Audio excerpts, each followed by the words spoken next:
Arts of living വാടാനപ്പള്ളിയുടെ ആഭിമുഖ്യത്തിൽ വാടാനപ്പള്ളി കടൽ തീരത്ത് സമൂഹ ധ്യാനം സംഘടിപ്പിച്ചു. അന്താരാഷ്ട്ര ധ്യാന ദിനത്തോടനുബന്ധിച്ച് സംഘടിപ്പിച്ച പരിപാടിയിൽ 500ഓളം പേർ പങ്കെടുത്തു. Vadanappally circle inspector of police BS Binu ഉദ്ഘാടനം ചെയ്തു. Arts of living teacher coordinator PS Anilkumar അധ്യക്ഷത വഹിച്ചു. Senior arts of living teacher Raju master സമൂഹ ധ്യാനം നയിച്ചു.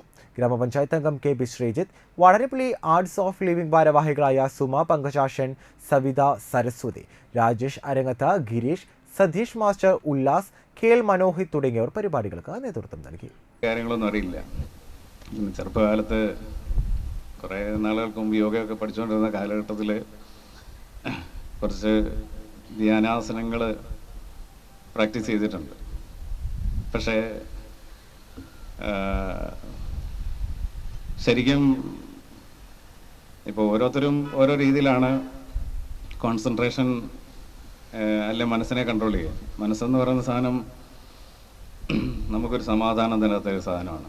നിങ്ങൾക്കറിയാം, ഇവിടെ ഏറ്റവും കൂടുതൽ സമാധാനക്കേട് ഉണ്ടാവേണ്ട ഒരു വ്യക്തിയാണ് ഞാൻ. ഒരു പോലീസ് ഓഫീസർ, സ്റ്റേഷൻ ഹൗസ് ഓഫീസർക്കായിരിക്കും ഏറ്റവും കൂടുതൽ തലവേദനയൊന്നും പ്രശ്നങ്ങളായിരിക്കും. പക്ഷെ ഞാൻ ശാന്തമായിട്ട് സുന്ദരമായിട്ട് കിടന്നുറങ്ങും. എനിക്ക് ഈ പറയുന്ന ടെൻഷനോ അല്ലെങ്കിൽ സ്ട്രെസ്സോ ഒന്നും എന്നെ ബാധിക്കാറില്ല. അതിന് കാരണമുണ്ട്. ഞാൻ എൻ്റെ മനസ്സിനെ പറഞ്ഞ് പഠിപ്പിച്ചു വെച്ചിട്ടുണ്ട്. അത് ഇവിടെ പല പ്രശ്നങ്ങളും ഉണ്ടാകും, അതിൻ്റെ സൊല്യൂഷൻസും ഉണ്ടാകും. എൻ്റെ മനസ്സിൻ്റെ കൺട്രോള് എൻ്റെ കയ്യിലുള്ളിടത്തോളം കാലം എനിക്ക് ഉറങ്ങാം.